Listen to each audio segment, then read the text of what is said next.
नमस्ते दोस्तों, इस वीडियो में आपका स्वागत है जहां हम पढ़ रहे हैं ओशो द्वारा लिखित विज्ञान भैरव तंत्र, जो शिव और पार्वती के अद्भुत ज्ञान के संवाद पर आधारित है। तंत्र सूत्र 8। आत्यंतिक भक्तिपूर्वक श्वास के 2 संधि स्थलों पर केंद्रित होकर ज्ञाता को जान लो। इन विधियों के बीच थोड़ा थोड़ा सा ही अंतर है, फिर भी तुम्हारे लिए ये भेद बहुत महत्वपूर्ण हो सकते हैं। एक अकेला शब्द भी बहुत बड़ा फर्क पैदा कर सकता है। आत्यंतिक भक्ति पूर्वक श्वास के 2 संधि स्थलों पर केंद्रित होकर भीतर आने वाली श्वास का एक संधि स्थल होता है जहां वो मूर्ति है। इन 2 संधि स्थलों, जिनकी चर्चा हम पहले कर चुके हैं, के साथ यहाँ थोड़ा सा भेद किया गया है। हालांकि यह अंतर विधि में बहुत सूक्ष्म है, लेकिन साधक के लिए यह बड़ा बदलाव हो सकता है।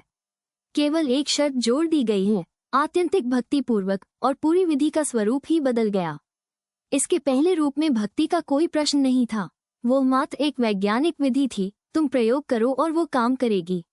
लेकिन कुछ लोग ऐसे होते हैं जो शुष्क वैज्ञानिक विधियों पर काम नहीं कर पाते। वे हृदय की ओर झुके होते हैं, भक्ति के मार्ग के होते हैं। उनके लिए इस विधि में थोड़ा सा परिवर्तन किया गया है। आत्यंतिक भक्ति पूर्वक श्वास के 2 संधि स्थलों पर केंद्रित होकर ज्ञाता को जान लो। यदि तुम्हारी रुचि वैज्ञानिक नहीं है, तुम्हारा मन विश्लेषणात्मक नहीं है, तो तुम इस भक्ति पथ की विधि को अपनाओ। आत्यंतिक भक्ति पूर्वक, प्रेम और श्रद्धा के साथ श्वास के 2 संधि स्थलों पर केंद्रित होकर ज्ञाता को जान लो। ये कैसे संभव होगा? भक्ति तो सामान्यतः किसी के प्रति होती है, जैसे कृष्ण के प्रति या क्राइस्ट के प्रति। लेकिन अपने ही प्रति, श्वास के 2 संधि स्थलों के प्रति भक्ति कैसी? ये तत्व तो गैर भक्ति का लगता है, लेकिन यह व्यक्ति पर निर्भर करता है। तंत्र का कहना है कि शरीर मंदिर है। तुम्हारा शरीर परमात्मा का मंदिर है, उसका निवास स्थान है। इसलिए इसे मात्र अपना शरीर या एक वस्तु न समझो। ये पवित्र है, धार्मिक है। जब तुम एक श्वास भीतर ले रहे हो, तब केवल तुम ही नहीं, तुम्हारे भीतर परमात्मा भी श्वास ले रहा है। जब तुम चल रहे हो, तब इसे इस तरह देखो कि तुम नहीं, स्वयं परमात्मा तुम में चल रहा है। तब सारी क्रियाएं भक्ति बन जाती हैं। संतों के बारे में कहा जाता है कि वे अपने शरीर से प्रेम करते थे। वे उसके साथ ऐसा व्यवहार करते थे मानो वो उनकी प्रेमिका हो।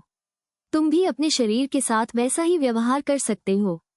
तुम चाहो तो उसके साथ यंत्रवत, मशीन की तरह व्यवहार कर सकते हो। ये भी एक दृष्टिकोण है। तुम चाहो तो शरीर को अपराधपूर्ण, पाप से भरा हुआ और गंदा मान सकते हो, और चाहो तो इसे एक चमत्कार, परमात्मा का घर भी समझ सकते हो। ये पूरी तरह तुम पर निर्भर करता है। यदि तुम अपने शरीर को एक मंदिर के रूप में देख सको, तो यह विधि तुम्हारे लिए उपयोगी हो सकती है। आत्यंतिक भक्ति पूर्वक इसका प्रयोग करो। जब तुम भोजन कर रहे हो, तब इसका प्रयोग करो। यह न सोचो कि मैं भोजन कर रहा हूँ, बल्कि सोचो कि परमात्मा मेरे माध्यम से भोजन कर रहा है, और फिर देखो उस परिवर्तन को। भोजन वही है, क्रिया वही है, लेकिन दृष्टिकोण बदलते ही सब कुछ रूपांतरित हो जाता है। अब तुम परमात्मा को भोजन करा रहे हो। जब तुम स्नान कर रहे हो, एक साधारण सा कार्य, तब यह अनुभव करो कि तुम अपने भीतर परमात्मा को स्नान करा रहे हो। तब यह विधि तुम्हारे लिए सरल हो जाएगी। आत्यंतिक भक्ति पूर्वक श्वास के 2 संधि स्थलों पर केंद्रित होकर ज्ञाता को जान लो। हमें सुनने के लिए बहुत बहुत धन्यवाद। अगर आपको हमारा वीडियो पसंद आया हो तो चैनल को सब्सक्राइब करें और वीडियो को लाइक जरूर करें। जुड़े रहें हमारे साथ, अगली बार फिर मिलेंगे।